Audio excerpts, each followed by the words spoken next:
Hola, esta presentación se llama Exprimiendo huesos, uso de métodos arqueométricos para el análisis tafonómico de un conjunto arqueozoológico en la precordillera de Arica, extremo norte de Chile. Cabe señalar que esta investigación se sustenta en mi tesis doctoral y se insertó en un proyecto de investigación mayor ya finalizado y a cargo de la doctora Marcela Sepúlveda, el cual buscaba caracterizar los patrones de asentamiento de los grupos cazadores-recolectores en las tierras altas de Arica. Dentro de este proyecto, prospectando diversas áreas del sector, se dio con el sitio Alero el Bajo, el cual vamos a presentar hoy.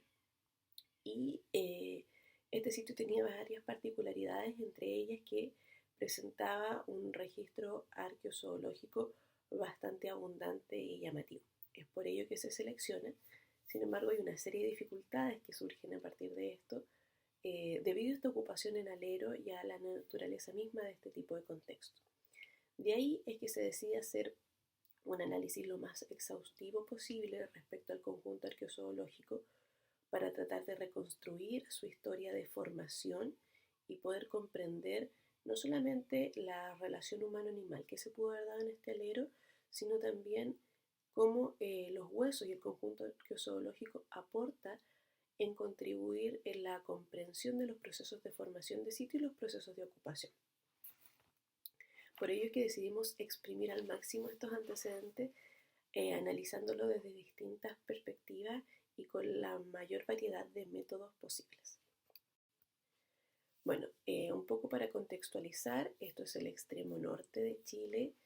es la zona precordillerana que está a los pies del altiplano, está formada por grandes valles exorreicos que drenan hacia el Océano Pacífico, por lo tanto forman una suerte de cuencas y caudales que permiten generar un puente de conexión entre los distintos pisos ecológicos. Está compuesta por un relieve escarpado, lógicamente, con abundantes refugios en aleros rocosos y prima una vegetación de arbustos achaparrados, abundancia de cactáceas,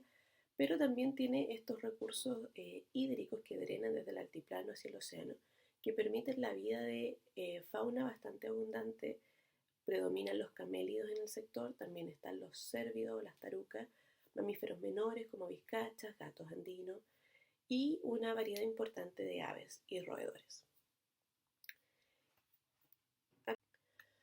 A modo de contextualización del arcaico y de los tipos de ocupaciones en estos aleros de las sociedades cazadoras recolectoras de la precordillera,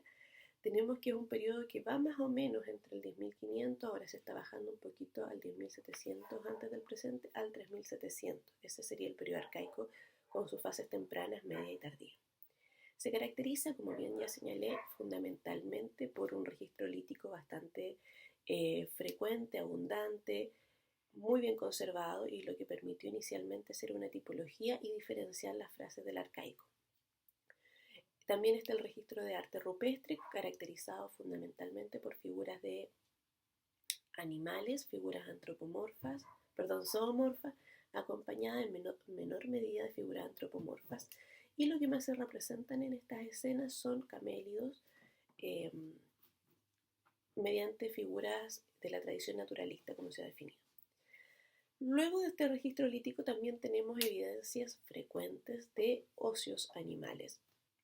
pero hay que destacar que es un registro muy fragmentario. Se suelen conservar en mejores condiciones de completitud solo los huesos pequeños y robustos, como los huesos de los tarsales, los carpales, pero en general los huesos largos no se conservan en estado completo, siempre están fragmentados, tenemos alto porcentaje de astillas óseas, alto porcentaje de fragmentos mínimos, y eso hace que se dificulte un poco la reconstrucción y los análisis que podemos hacer de estos huesos. Y en mucha menor medida tenemos evidencias malacológicas, evidencia ictiológica, evidencias de objetos ornamentales que podían utilizar estas poblaciones elaboradas en concha, en hueso, también en piedra. Y recientemente dentro de este alero también comenzaron a efectuar análisis vegetales. Ya se habían efectuado en otros sitios previamente, pero para el alero el bajo se comenzó a desarrollar una columna botánica, se trató de darle mayor realce también al componente vegetal, lo que se caracteriza por restos de semillas de cactácea, por restos de fibras vegetales también, pero también es bastante incipiente este análisis. Entonces ya un poco venía señalando la problemática que tenemos en estos aleros. La mayoría de las ocupaciones están en aleros con reocupaciones frecuentes, humanas y también animales. Hay complejidades estratigráficas importantes que van mezclando el registro y que hacen cada vez más difícil comprender las secuencias de ocupaciones dentro de los aleros. Y tenemos este predominio entonces de registro lítico seguido de los huesos, pero fragmentario, por lo tanto, quizás no está tan bien conservado, no hay una apariencia superficial muy óptima, no tenemos muchos elementos completos, se suele invisibilizar, se suele dejar fuera de las interpretaciones, se solía, y no se problematizaba en sí mismo. Asumíamos que eran cazadores estas personas, por la evidencia lítica, por la evidencia ósea, pero quedábamos ahí. Se habla de los modelos de caza, se habla de otros elementos, pero ¿qué pasa con el registro lítico? ¿Qué pasa con esta formación de un conjunto arqueozoológico? A grandes rasgos, entonces, decidí abordar esto desde una problemática más tafonómica, tratando de identificar agente, proceso y efecto tafonómico, y para ello generar una reconstrucción de un modelo de historias tafonómicas que podría haber afectado a este registro y tratar de analizar todos los elementos que pudieron conjugar en la formación del conjunto óseo que estábamos analizando finalmente para reconstruir qué procesos fueron más incidentes, qué tanta señal de las ocupaciones antrópicas eran visibles y qué tanta señal de procesos postdepositacionales nos podían quizás obnubilar la comprensión de esta relación humano-animal a través de los huesos. El alero El Bajo, la estrella de esta presentación, se ubica en una quebrada secundaria que subsidia a la quebrada Oxa y esta es tributaria al cauce del río San José, que es uno de los ríos principales del valle de Azapa en la región de Arica y Parinacota. Actualmente esta quebrada está seca, pero se activa no ha tenido periodos de actividad más o menos importantes, pero probablemente se activaba debido a las nevazones y al ambiente que había en los periodos de ocupación. Está formada por roca ignimbritática, tiene 12 por 5 metros de dimensiones este alero desde la línea de goteo y está ubicada, como se ve en la fotografía, en una pequeña terraza fluvial. Este sitio no presenta evidencias de pinturas rupestres, no las hemos detectado. Presentaba un muro en el medio del sitio, muro simple construido de piedras que no tenía profundidades y tiene una ligera pendiente de inclinación que va desde el este hacia el oeste. Algunos de los materiales que recuperamos, las evidencias líticas, los restos vegetales, algunas evidencias de cerámica que también fueron analizadas para esclarecer la tipología y la pertenencia cronológica y las evidencias óseas. El sitio se halló mediante una prospección sistemática en el sector. Tuvo 2 periodos de excavación y una tercera etapa de análisis geoarqueológicos. Se excavó mediante 4 cuadrículas, 2 pozos de sondeo y una columna botánica. Las cuadrículas 3 y 4, constituidas también por el pozo 2, se emplazaron en la zona más alta del alero, que es el sector este, y las cuadrículas 1 y 2 se emplazaron en la zona más baja hacia el sector oeste. Cabe señalar que esta pendiente además está marcada como el muro que yo señalaba está en la parte media del alero. Y en la parte baja también, entre las cuadrículas 1 y 2, se desarrolló el pozo 1 y la columna botánica. Esto lo digo para luego ir presentando la estratigrafía y un poco señalar las evidencias de dónde provienen y comprender con mayor detalle este proceso de formación del conjunto arqueozoológico. Los perfiles estratigráficos, si pueden ver, voy a ir primero abajo en la imagen, en la cuadrícula 3 y 4, es mucho más ordenado lo que se observa, está más clara, más sostenida las capas, mientras que si vamos hacia las cuadrículas 1 y 2, que están hacia el sector bajo del alero, vemos que hay mayor intromisión de capa y esto se expresa principalmente en la cuadrícula 2, en este perfil que vemos que tiene una serie de capas que se van intercalando, superponiendo y se van mezclando. Y esto mismo, que está un poco más ordenado en los perfiles, se observaba en la excavación, en la parte central, sobre todo de la cuadrícula, en donde teníamos este revoltijo, por así decirlo, de materiales. Las fechas del alero el bajo son muy interesantes y bastante consistentes. La señal de las ocupaciones del arcaico temprano, es decir, entre el 10.700 y el 8.000 aproximadamente antes del presente, fue la más potente. Pese a todo este revoltijo, pese a todos los elementos, fue lo que más se evidenció en la cronología absoluta. Se dataron muestras de carbón y también se dataron muestras óseas para clarificar entonces la pertenencia de estos huesos a estos contextos que estábamos hallando. Y también tenemos fechas que van al periodo formativo, por así decirlo, que no está muy bien definido en la precordillera, que son del orden del 2500 más o menos y el 1500, y luego tenemos fechas del intermedio tardío. Bueno, la metodología para el análisis contó de 3 bloques. Una que abordaba el análisis del suelo a través de la granulometría, la caracterización elemental de la composición del suelo, la medición del pH y la conductividad eléctrica. Luego, un análisis contextual de los restos óseos animales, la cuantificación, determinación de especie a través de comparaciones con colección de referencia local, determinación de modificación antrópica, la datación sobre los huesos, la vinculación con antecedentes estratigráficos y con los otros materiales arqueológicos, es decir, poner en contexto en cada estrato que estaba siendo analizado qué eran los demás, los otros materiales y en qué condiciones estaban. Y luego un análisis de la tafonomía postdepositacional, buscando estas señales también, el estado de meteorización y abrasión de la superficie ósea, las evidencias de intervenciones animales y vegetales, la fragmentación intencional, la fragmentación no intencional, evidencias de fracturación intencional, las manchas de las coloraciones que fueron analizadas con microscopio electrónico de barrido también y con espectroscopía de difracción de rayos X, y la cuantificación de colágeno en una submuestra pequeña de huesos de camélido, huesos que estaban con mayor estado de completitud, principalmente falange y huesos tarsales como astrágalos y calcáneos.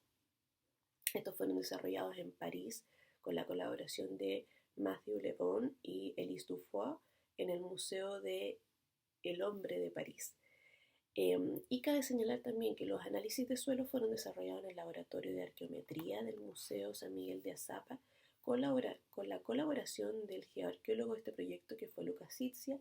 y de los químicos Sebastián Gutiérrez, Lars Douwelsberg y José Cárcamo. Ellos colaboraron en esta determinación, sin embargo las muestras tanto de suelo como de huesos fueron tomadas por la autora y también colaboré en estos análisis. Bueno, los resultados. En términos de análisis de suelo, los resultados arrojaron que predominaba la arena gruesa, partículas de arena gruesa sobre el sedimento, y los elementos que predominaban en estos suelos del alero el bajo, tomando muestras tanto de la zona alta, de la zona baja, de los alrededores del alero, era el hierro, el calcio,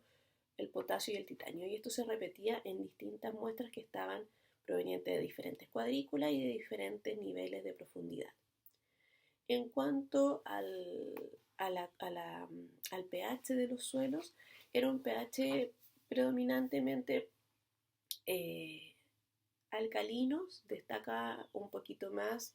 las cuadrículas más profundas, con un pH ligeramente más elevado en términos alcalinos. Y la conductividad eléctrica oscilaba entre los 300, los 500. Sin embargo, hubieron algunas muestras que evidenciaban mayor conductividad eléctrica y probablemente tenían que ver con eventos de inundaciones. Esto lo vamos a ver con los otros datos que se fueron corroborando en términos de la formación estratigráfica y de los efectos postdepositacionales que fueron afectando al sitio. En términos de resultados, en total se recolectaron 12.694 fragmentos óseos animales. Entre ellos, solo un 30% de la muestra alcanzó a ser identificada en términos de especie a la que correspondían y también en términos de elemento óseo al que correspondían. Lo demás se constituye principalmente fragmentos, astillas, fragmentos mínimos y también una cantidad importante de evidencias de derivados de percusión ósea y de restos de fracturación ósea probablemente intencional. La unidad de excavación que tuvo mayor cantidad de restos óseos fue la unidad 2, alcanzó el orden de los 7.900 fragmentos y también hubo una mayor variación de especies que se detectaron en esa unidad. En todas predominan los camélidos, lógicamente, seguido de los roedores. Hay abundante también evidencias de mamíferos pequeños como las vizcachas, hay evidencias de felino, evidencias de taruca, de cérvido, del acertílido, en este caso de esta unidad, y destaca la presencia de escualo mediante un diente que se registró que no tenía modificaciones antrópicas, pero que era llamativo. Asimismo, este alero también destacó por la cantidad de artefactos óseos que estaban incluso completos, a diferencia de otros sectores de la precordillera, y entre ellos predominaban las cuentas óseas, como se ve en la imagen, estas cuentas redondas, pequeñitas, achatadas. También teníamos abundante, o no abundante, pero era más recurrente, fragmentos óseos con el borde dentado y un fragmento que yo denominé de espátula, pero bueno, era un fragmento aplanado con el borde redondeado, similar a una espátula o como a un calzador de zapatos, por así decirlo, que podía haber constituido un mango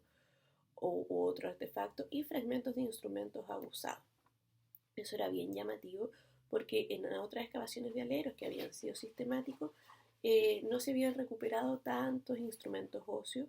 que destacaran y además que estuvieran vinculados, como el caso de las cuentas, a la ornamentación.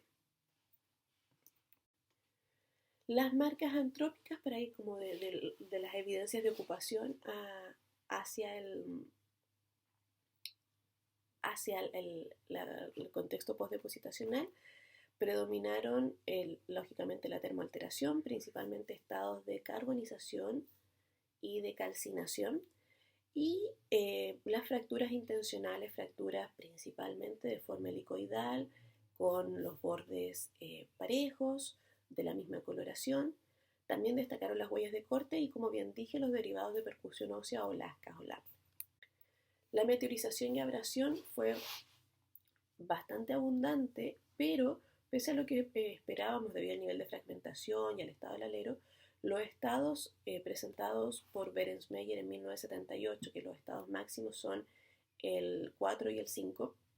no se alcanzaron en este alero. O sea, la máxima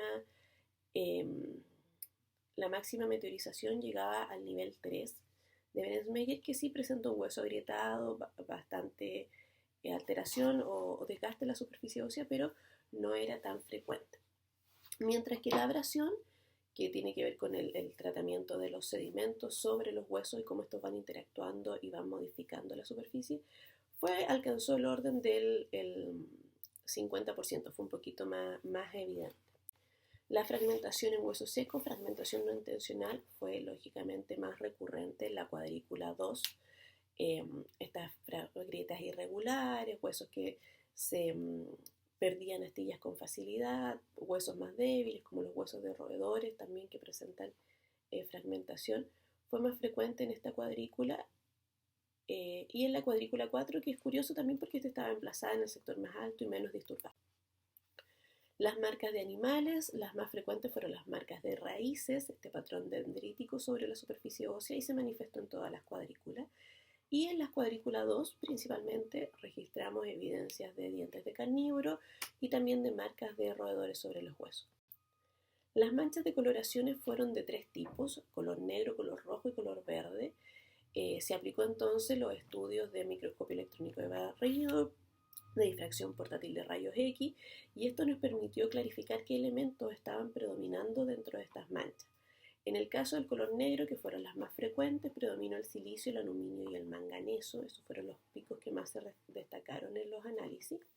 y probablemente tenían que ver con interacción del sedimento con este crecimiento vegetal al interior del sitio que generaba mayor frecuencia o que se iba impregnando este color sobre los huesos, y además se condice con el patrón también dendrítico de la coloración que hallaba,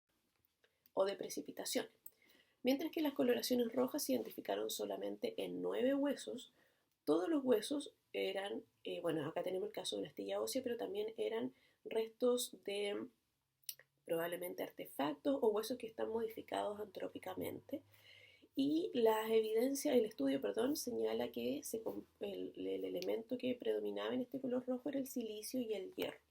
Probablemente son coloraciones dispuestas intencionales sobre el hueso, porque además en el caso de la fotografía que observamos arriba, esta astilla ósea tiene una suerte de motivo que no se alcanza a distinguir por completo, pareciera como una especie de flecha, de cruz. Tiene un sentido, no está dispuesto como al azar y tampoco está dispuesto en todos los huesos, sino que fue bien acotado en huesos con modificaciones antrópicas. Por otro lado, la coloración verde solo se detectó en 2 fragmentos y se compuso principalmente de fósforo, silicio, aluminio y bromo. Y esto quizás responde más bien a interacciones de naturaleza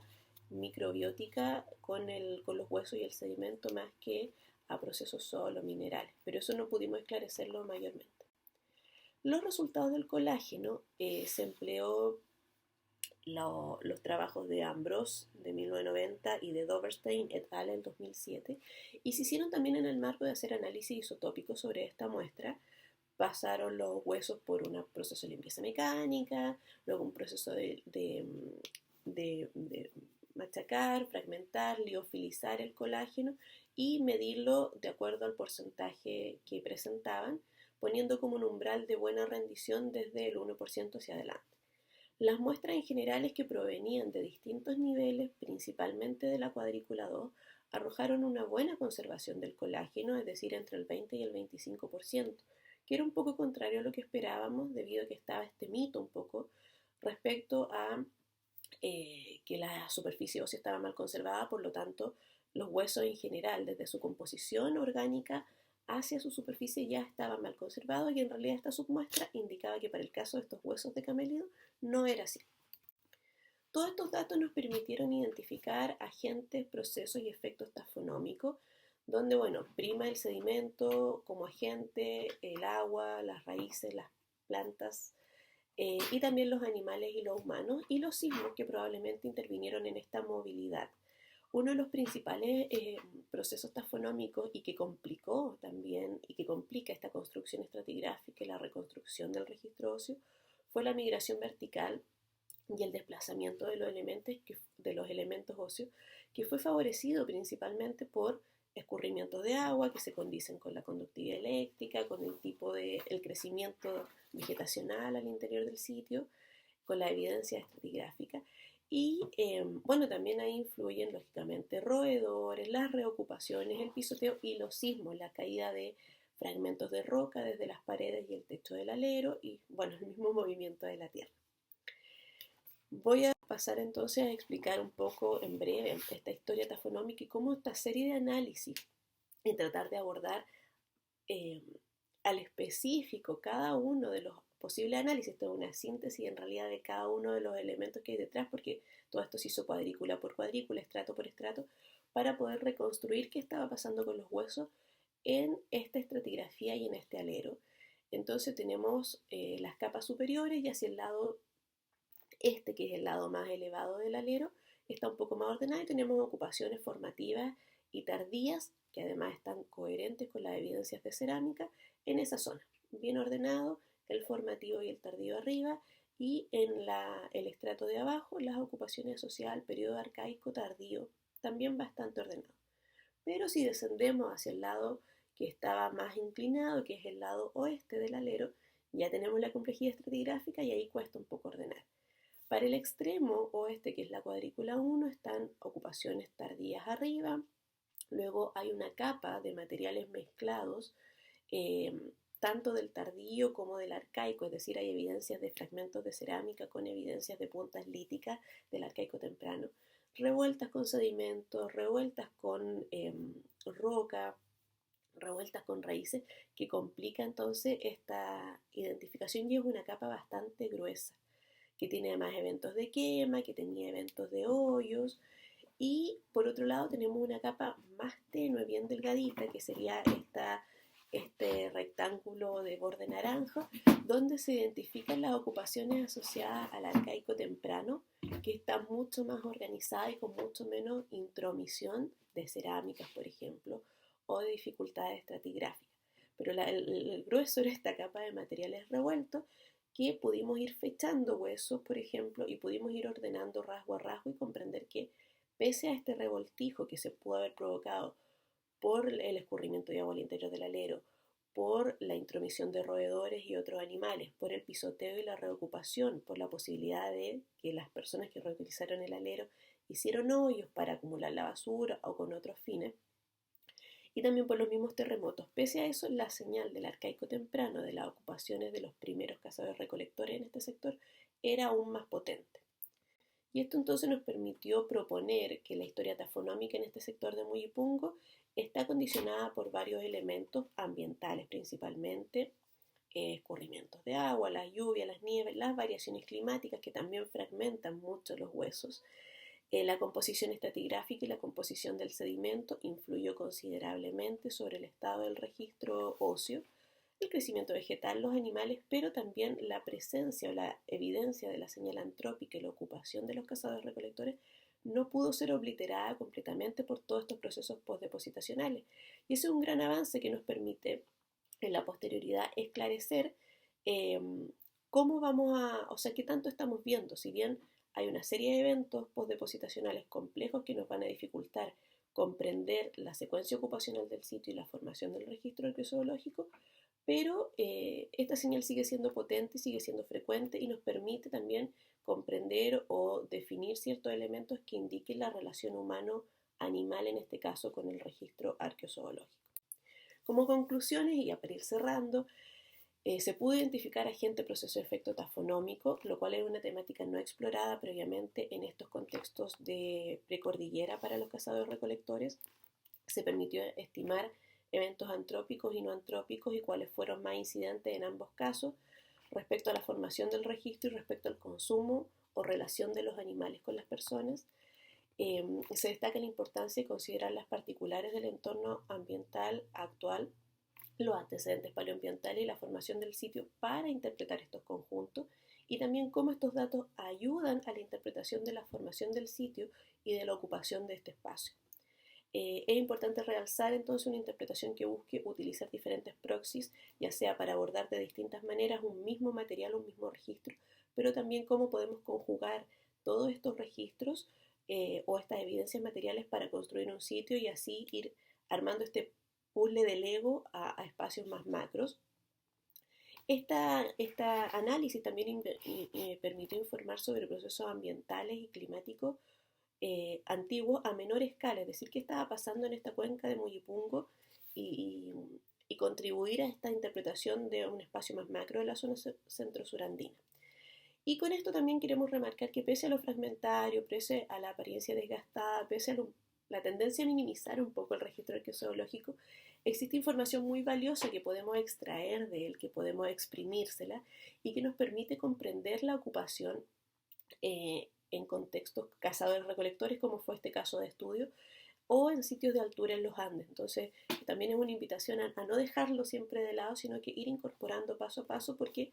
el registro arqueozoológico, analizado desde distintas perspectivas y tratando de integrar la mayor cantidad de análisis posible, también puede ser muy rico en información que entrega. Finalmente, quiero agradecer, esta investigación doctoral no se hizo sola, contó lógicamente con apoyos de proyectos Fondesit, también con apoyos de proyectos de colaboración internacional, el proyecto ECOS, CONICET, CAMUDES, el cual permitió el análisis del colágeno. Y hay una serie de personas como Manuel Rojas, Thibaut Santenois, Federico González, Carolina Llanos, la ONG Tarucari, Sebastián Gutiérrez, Elad Dabelsberg, José Cárcamo, Lucas Itzia, Elis Dufour, Matthew Lebón, Marcela Sepúlveda, Daniel Osorio, Francisco Almonacid, Mauricio Uribe y su equipo, y también Eugenia Galló, contribuyeron enormemente a la precisión de otros datos, de otros materiales, de antecedentes paleoambientales también, que permitieron esta reconstrucción y desarrollar esta investigación. Por último, quiero agradecer a quien sale en la foto, que es doña Herminia, quien es la persona que desde hace ya muchísimos años atrás está cuidando estos cerros y este alero. Y con esto me despido. Muchas gracias por su atención.